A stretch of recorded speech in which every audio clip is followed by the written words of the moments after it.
Okay guys, what's up, no? Welcome to my channel, no? Riddles TV, no? Malapit na matapos ang taon guys, no?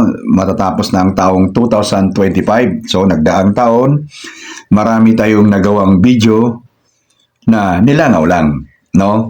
So, alam niyo na, marami tayong ginagawang video na valuable na video, marami sanang mga meaning at gabay, pero since hindi talaga napapanood, pero dahil may nakikita akong nagsusubaybay kahit 3, 4, 5, yun po ang pinanghahawakan ko para patuloy tayo sa paggawa ng video. Okay?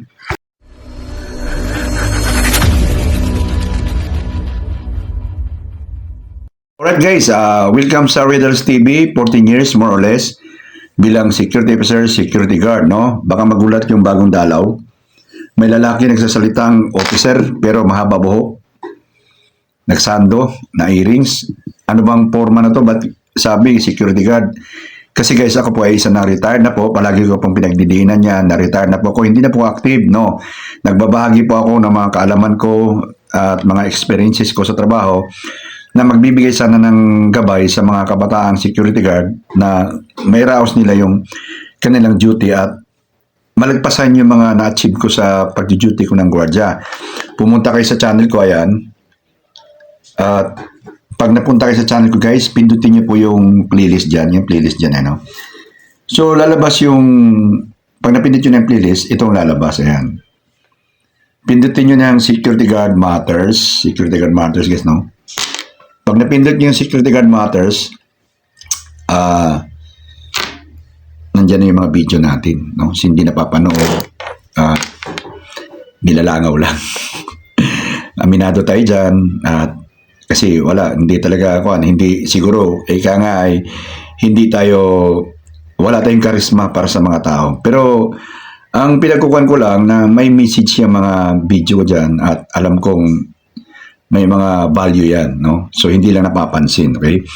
So, base sa ating thumbnail, guys, ito ay year-end question and answer. May mga kukunti ako natatanggap na tanong. Gagawin ko sana ng video, kaso lang, inabot na tayo ng taon, natapos na yung taon natin, at hindi natin nagagawa na ng video. So, sasagutin na natin sa isang videohan na Q&A, year-end, no? Year-end, Q&A, no? So, may mga tanong ako natatanggap na sasagutin natin dito, okay? So, simulan na natin. Unang tanong, guys, no? Unang tanong, ayan, ibigay ko sa inyo, ayan. So, ang unang tanong, sir, ask lang, pwede pa kaya ako mag-apply ng security guard? 39 na daw siya, na 5'10 ang height, factory workers kasi ako, balak ko sana. Okay? So, sir, nung ako nag-a-apply, hindi ko lang nga alam ngayon, ano? So, nung ako nag-a-apply, sir, ang pinaka-limit talaga ng edad ng mga agency, lalo na yung mga top 10 agency, ay 35. So, ikaw, sir, 39, magkakaproblema tayo dyan, ano? Pero yung height mo, sir, ay 5'10", pagkaagawan yan. So, kaso lang, yun na nga, sa ibang agency na top 10, mga top 10 na agency, sa harap pa lang, hinaharang na nila. Ako, nung nag-apply ako ng gwardiya, na-regular kasi ako sa isang kumpanya na pinagdutihan ko, tapos umalis ako, tapos nag-apply ako ulit, at 36 na ako noon. Hinaharang nila ako, pinipili ko yung mga malaking agency. Hinaharang nila ako, no? Mabuti na lang at naging driver ako ng armor car. Kaya nakabalik ako sa pag-duty ng gwardiya. So, ikaw sir, pwede kang mag-apply sa mga agency, mga medyo hindi ganong kalakihan agency. Kasi hindi sila particular sa edad, basta matangkad ka. At kung may backer ka, why not? Tirahin mo na agad sir. Qualified na qualified ka. Sa edad ka lang nagkakaproblema. Pero kung walk-in talaga tayo dito sa Pilipinas, kung walk-in ka, totally stranger ka, dadaan ka sa qualification. Ngayon, kung gusto mo ng tinatawag na wave o kung yung hindi ka qualified sa isang qualification, yun na nga, kailangan mo ng backer, no? So, pero para sa akin, pasok ka pa sa gwardiya, no? Okay? Sunod na tanong tayo. Ito, sunod na tanong. Yung naman doon sir sir na sa agency na good pasahod pero delikado ang posting. Okay. Delikado ang posting, no. Ang mga gwardiya, kaya ka nagwardya, nangangailangan ka. Kasi kung may option ka, talaga mamimili ka. Pero kung magwagwardya ka, kaya nga nung pandemic, nakikita ko yung mga gwardiya doon, nasa harap sila ng ospital. Dapat sana may hazard pay sila doon, yung panahon na yun. Pero wala. Underrated talaga ang trabaho ng gwardiya. Underrated talaga tayo. Kumbaga, ika nga kaya nga, marami kasi nangangailangang Pilipino na trabaho. At ang pinakamadaling pasukin ay ang gwardiya. Kaya, walang ganong batas ang gwardiya na, delikado yan, kuwan ka, yung kailangan may hazard pay ka, wala. Basta, pag inalok mo yung trabaho, may trabaho dyan na bakante, pag-aagawang applyan yan. Kaya walang problema ang mga agency na, para lang may mag-apply, ganito ang iaalok nila, wala. Basta sila, matino sila magbayad ng minimum pay, may tama silang hulog sa mga benepisyo, marami ng kakagat dyan na Pilipino. So yung sinasabi mong delikado, depende na rin sa iyo yan.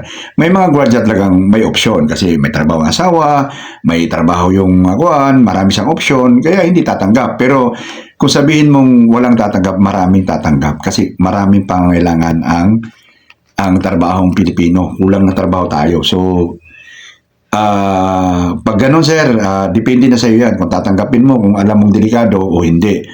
So para sa akin maraming tatanggap dyan, no?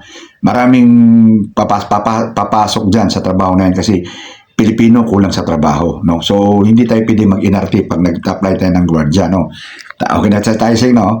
So dito tayo sa sunod na tanong. Buddy, may security agency pa ba na nagpapasahod ng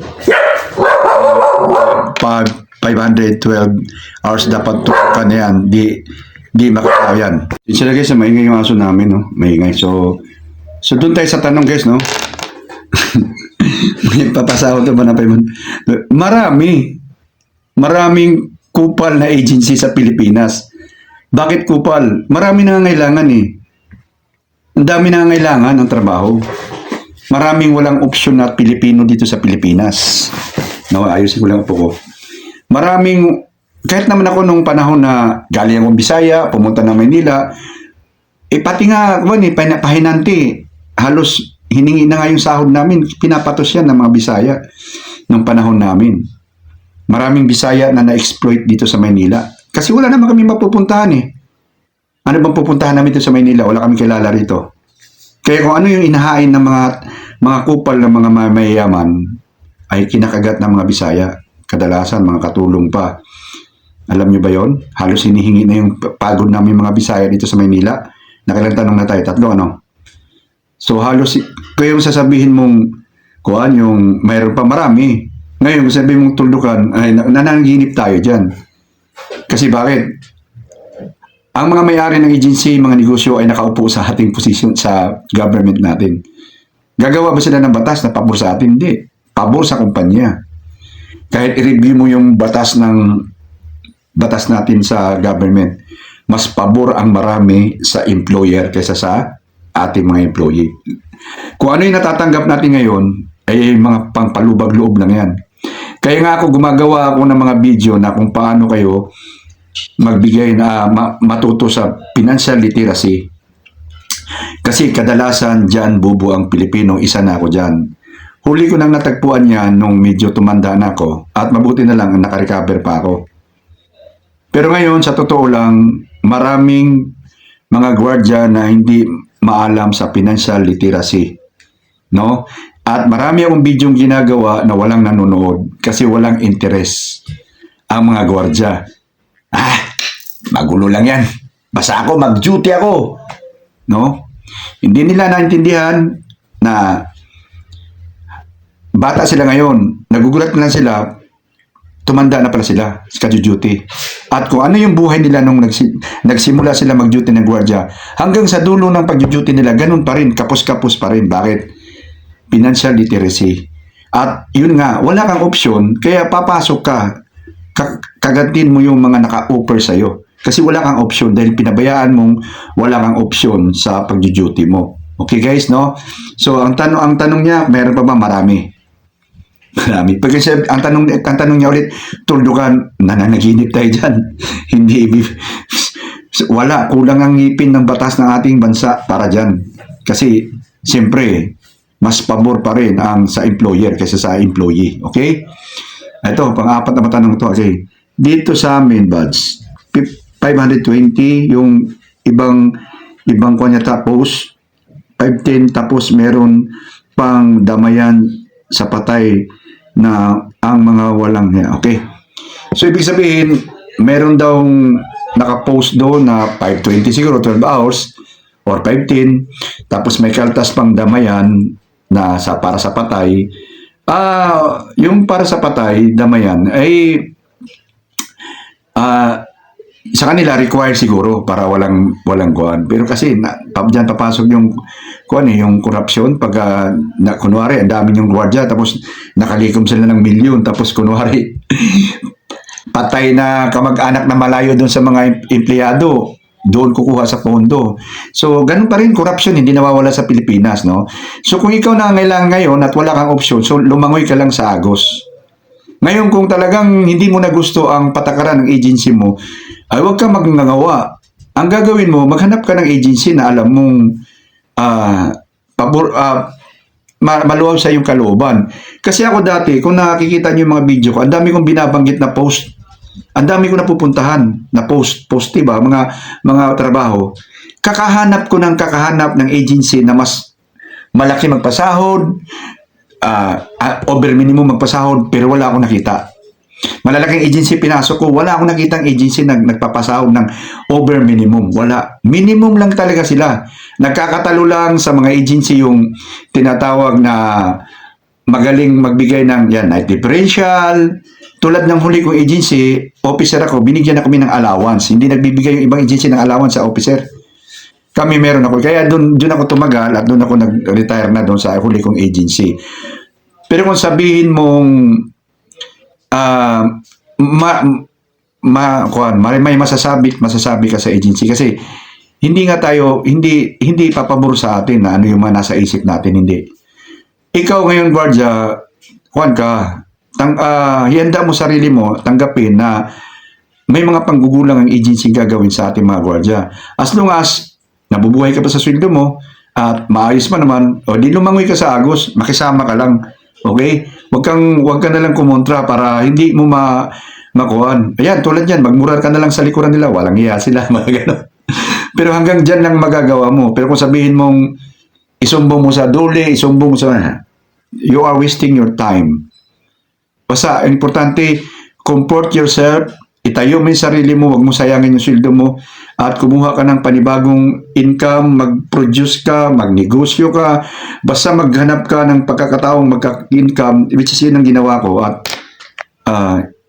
na-recover ko yung sarili ko. Pareho tayong minimum guys, iguarda rin ako minimum, 4 anak ko, di ba? Pero sa awa ng Diyos, dahil sa mga diskarte at kaalaman ko, na-recover ko yung sarili ko. Hindi ko na inisip yung reklamo ko sa agency, wala na yan. Kahit anong ngawa mo dyan, wala makikinig sa'yo. Just, ka lang, ordinary people ka lang sa surround, no? So, yun lang yun, huwag kang ituloy mo lang yung duty mo, o kung gusto mo, mag-apply ka sa iba para makahanap ka ng maayos-ayos, hindi yung sobrang ayos, maayos-ayos lang, okay? So, pang-4 na yata tayo ito, pang-5, okay? Sir, good afternoon, sir. Sana makagawa po video about function ng security guard, lalo na sa mga subdivision. Thank you, more powers. Ang trabaho ng security guard, guys, ay standard lang naman. No? Sa subdivision, kadalasan ang problema mo dyan, yung nag-uumpugang bato ng yung nakaupong mga officer, may mga officer kasi silang eleksyon dyan eh. At meron silang mga officer na nakaupo at meron din yung kontra sa officer, yung tinatawag na yung another partido. So kung nanalo sila, yung kabilang partido, yun ang palagi mamimiluso po sa rules na ginagawa ng subdivision. So doon ka lalangoy, doon ka mag-a-adjust kasi tulad niyan pag may sasakyan silang papasok na lahat ng member kailangan may sticker at bibilin sa opisina nila 500. Yung mga other partido hindi kalyado dun sa nanalo, mamimiluso po yun. Bakit ko bibili niyan? Bakit ko susundin sila? Sino ba sila? Mga ganun-ganun yan. So, harangin mo ngayon yan. Doon ka magkakaproblema ngayon. Mukha niya, aawain ka eh. Sino ka ba? Ganun kasi may mga mantidious yan sila eh. So, hindi ka pwedeng makipag-away doon. Kung mamimilit sila at ikaw ay kuhaan mo naman sila, ibig sabihin na nakilala mo naman sila, nandun nakatira, i-report mo lang, true report, ganon. True report lang. Tapos, kung hindi action na ng mamunuan at ikaw ipanggigit na nila, ay hindi, gawin nyo ang trabaho nyo. Gawin mo lang, diskarte mo na hindi ka makuhaan. Hasulin mo, hayasil mo lang yung, sir, pinapaharang talaga yung kuhan eh. Magagalit na naman sa'yo. Tapos, papasok na naman sila, magpumilit na naman. Report ulit, another report na naman ulit. Ganon lang yun. Ngayon, kung sabihin mo, harangin mo, suntukin mo, tutusan ka, hindi na tama yon. Ikaw na mapapahamak doon. At ang pinaka sa subdivision, yung mga bisita, no? Pupunta kami sa ganitong bahay. Kailangan, nakatawag yun. Ma'am, may pupunta sa inyo. Kilala niyo ba to? Ganun. At recording, siyempre. Standard yan, recording. Sinong pangalan ng pupunta, anong plate number ng sasakyan. Ganun lang po yun ang function. Kahit saan ka naman mag-duty, ganun naman ang function. Standard lang ang function, no? Nagkakaiba-iba lang yan sa at yung patakaran ng isang lugar. Pero kung sabihin mo sa trabaho, subdivision man yan, mall man yan, o anong kwan yan, the same lang yan, recording at tinatawag na maximum tolerance. Sa subdivision, maximum tolerance, okay? At iwasan yung yung pangliligaw nyo sa katulong, kadalasan yan ang bulilyaso namin, katulong eh. Nililigaw-ligawan namin yung mga katulong, lalo kung mga katulong na magaganda. Ay, huwag ka masyadong playboy, no? Ngayon, kung may nabuntisan kang katulong, eh, talagang tanggal ka, no?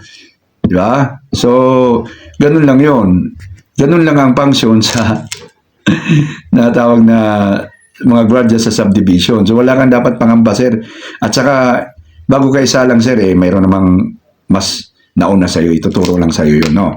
So, yun lang yun. Pang ilan na ba tayo? 1, 2, 3, 4, 5, o 6 tayo, pang 6 na, no? Medyo mahaba-haba na itong na to. Ito, sir, good morning. Talaga ba ang client palagi ang nasusunod, hindi yung batas ng gwardiya? Okay?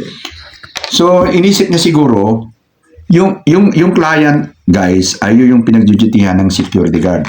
Yeah. Yung client, kunwari, nasign ka sa bangko, may agency ka. Yung bangko ang kliyente ng agency mo. So, ang tanong niya, talaga bang masusunod ang kliyente pag tinanggal ang gwardiya? Ganito yan, guys, ha? Ang nagtatanggal ng gwardiya ay, excuse me, ang nagtatanggal ng gwardiya ay agency, hindi client. No? Tandaan niyo yan, ha? Hindi nagtatanggal ang client ng gwardiya, ang agency. But, may ditong but, sila yung nasusunod pag sinabi nilang alisin nyo yan. Bakit? Kasi sila yung nagbabayad. Ang agency kumikita doon sa kliyente. Kunwari ako yung kliyente ha, at mayroon akong trabahador na hindi ko gusto. Ipagpilitan mo sa akin yan, hindi kita babayaran. Mamumroblema ka sa akin. Ako yung boses, ako yung final voice ng kontrata, ng transaksyonan natin. Yung kliyente yan nagbabayad eh. Pag sinabi niyang alisin nyo yan, dahil hindi ko gusto ugali yan, ang gagawin ng agency, ipupull out ka. So para hindi makasuhan yung agency ng tinatawag na illegal dismissal, ipapasa ka sa ibang kliyente nila. So may trabaho ka pa rin. Kasi nga pinasa ka. Pero tinanggal ka na doon sa kliyenteng pinagdudutihan mo. Kaya nga tinatawag, may sinasabi akong salas lamig ang gwardiya, marunong ka lumayo sa agos, at wala tayong pinakasalang pwesto. Hindi tayo regular sa mga kliyente na pinagdudutihan natin. Contractual lang po tayo doon. Anytime, pwede tayong matanggal. Kaya nga, naggagawa ako ng video kung paano kayo mag-ipon, paano kayo maggawa ng side hustle business, para may tinatawag kayong support and option ay pagdating ng araw. No, hindi yung ubos-ubos biyaya kayo, pag sweldo nyo, ubos agad, at hindi nyo na inisip na may bukas pa, may sunod pa na kuwan. Kasi ang inisip nyo, may trabaho naman kikita ako. Ang gwardiya agad, bigla-biglang natatanggal. Kasi nga under agency. No? Yan ang tanggapin mo. Wala tayong pinakasalang pwesto. Ibig sabihin, hindi mo pwedeng mahalin ang pwesto mo. Mahalin mo siyempre yung trabaho mo. Ibig sabihin, hindi na yung isip mo hanggang pagtanda mo nandun ka, hindi mangyayari yun. Mabulyaso ka, no? So, yung sinasabi niyang batas ng gwardiya, ang batas ng gwardiya, nakapaloob lang yun sa trabaho natin. Pero yung kontrata ng kliyente to agency, sila na nag-uusap doon. So, isa yun sa mga napaloob sa kontrata na pag ayaw namin ang isang gwardiya, alisin nyo. Yun yung kontrata doon. Ngayon, pag sinabi namin ang gwardiya namin 100, hindi pwedeng 99, 98. Kasi bakit? Magpipinalty ang agency doon. Nagets mo ba? Yun yung tinatawag na paloob ng kontrata nila. Agency to client. Okay? So, I hope guys na nagets niyo yung mga sagot natin sa tanong ninyo. At I hope na sunod na taon. Ako guys, matagal na rin akong gustong nahiya na akong gumawa talaga ng video kasi bakit nilalangaw ngayon video ko. Bawat upload ko, pagsilip ko, 2 tao lang nanonood, 3, at 4, ganun, 5. Pero yun lang pinanghahawakan ko guys. May tao ko palang nanonood. Kasi kung mangyayari na pag-upload ko ng video at magsi-0 views talaga siya, yun ang dahilan, yun na siguro ang time na titigil ko ng paggawa ng video sa aking channel. Pero meron pa namang 4, 5, yun lang pinanghahawakan ko, itutuloy-tuloy ko yung paggawa ng video para makapaggabay sa mga kabataan. Kasi maraming naku-culture shock na mga kabataan pagdating sa duty ng gwardiya. At maraming mga kabataan, mga nagkaka-duty na talagang zero balance regarding sa financial literacy, which is napagdaanan ko naman din yun. At kaya ko naman natutunan ng konti yung mga financial literacy kasi meron din akong kasama na medyo mas edad sa akin at nakita ko na asinsado siya. Naghihintay na lang siya ng tamang panahon para umalis din siya sa trabaho. Kaya sabi ko, wow, ang pangalan ng tao na yun ay Kabayan, no? Ikwento ko lang sa inyo, bago tayo magtapos sa video na to, si Kabayan ay kasama ko sa trabaho. At yung time na nagkasama kami, yung asawa niya at siya, base sa kwento niya, kahit saan sila magpunta, nagninegosyo sila, hustle business. At puro lugi yun, lugi. Hanggang sa nagkasama kami, nandun pa rin sila, ang dami nang gagago sila, nanggugulang sa kanila, ang dami lang lugi, nagkandalugi-lugi sila. Hanggang sa isang araw, nakamit sila ng isang manager ng tenant namin sa building at doon sila nakapasok sabi ng manager, ang hassle naman itong office supply na kinukuha namin, ang hassle, matagal magdiwan. Ang dami niya reklamo ba? Tinugunan ng asawa niya. At yun, doon nagsimula, naging milyonaryo ang si Kabayan. Hindi ko na tapusin ang kwento ng buuhin yung, basta ikuan ko lang na naging milyonaryo siya. At doon ko, grabe yung sabi ko, idol kita talaga. Although hindi ko naman naabot yung kanyang narating kasi milyonaryo na siya eh. 5 truck niya, may condominium niya siya, anak niya, basta professional na lahat. At sabi ko, hindi ko man narating yung kanyang narating, pero kahit papaano ay nagawa ko naman ng 50% ng narating niya. So, malay ba natin, buhay pa naman ako eh. Malay mo kung marating ko pa rin yung narating niya, tinatrabaho ko naman hanggang ngayon eh. So, yun lang, gusto ko lang ma-inspire yung mga kabataan at magabayan, no? So, sa susunod na video guys, kung nalito kayo, naguluhan sa pag nag-usapan natin, dislike the video, dislike.